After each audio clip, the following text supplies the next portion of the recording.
অনেক মা এবং বাবারা আছেন, আপনারা আপনাদের সন্তানদেরকে সঠিক সময় বিবাহ দিচ্ছেন না। আপনার ঘরে মেয়েটা উপযুক্ত, আপনি বিয়ে দিচ্ছেন না। কারণ কি?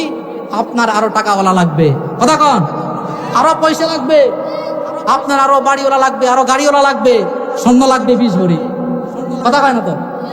স্বর্ণ লাগবে কয় ভরি? 10 ভরি 20 ভরি। স্বর্ণের বাজারে জন্য আগুন লাগছে। যুবক ভাইরা বিয়ে চিন্তা বাদ দিয়ে দাও। তো মেয়েদেরকে বিবাহ দেয় না কেন? টাকার কারণে। আরো টাকা লাগবে, আরো গাড়িওয়ালা লাগবে, আরো বাড়িওয়ালা লাগবে, আরো স্বর্ণ লাগবে, এই জন্য বিবাহ দিচ্ছে না।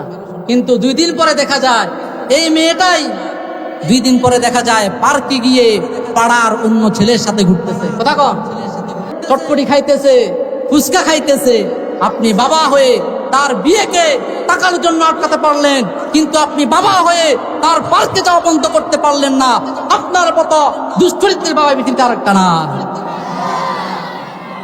এই জন্য আল্লাহ রাসূল বলছেন, ইযা খাতাবা ইলাইকুম মান তারদাউনা দীনাহু ওয়া খুলুকাহু ফাযাওবিজু। যখন তোমাদের কন্যাহের জন্য কোন দিনদার ছেলের পক্ষ থেকে, যার চরিত্র সুন্দর, যার দিনদারিতা আছে, যখন বিবাহের প্রস্তাব আসে তোমরা দেরি করিও না, ফাযাওবিজু, বিবাহ দিয়ে দাও। যদি এমন না করো, তাকুন ফিতনাতুন ফিল আরদি ওয়া ফাসাদুন আরিজ, তাহলে দুনিয়ার মধ্যে ফিতনা ফাসাদ আরো গভীরভাবে সৃষ্টি হবে। এই জন্য মেয়ের বাবা যারা আছেন আপনাদেরকে বলবো, বিবাহকে সহজ করে দেন। বিবাহ কি করে দেন? সহজ করে দেন, কঠিন করবেন না।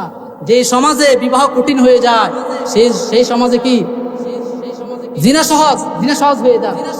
বিবাহ কঠিন হলে জিনা সহজ হয়ে যায়, ঠিক না? অনেক বাবারা, অনেক মায়েরা এমন আছেন, আপনার ঘরে ছেলেটা 25 বছর পার হয়ে যাচ্ছে, 30 বছর পার হয়ে যাচ্ছে, আপনি আপনার ছেলেকে বিবাহ করাচ্ছেন না। ছেলের সামর্থ্য আছে, মনে রাখবেন, আপনি এই ছেলেকে, আপনার সন্তানকে সঠিক সময়ে বিবাহ না দেওয়ার কারণে তার গোপনে যত গুনাহ হবে, এর দায়ভার আপনাকেও নিতে হবে, কথা ঠিক কিনা?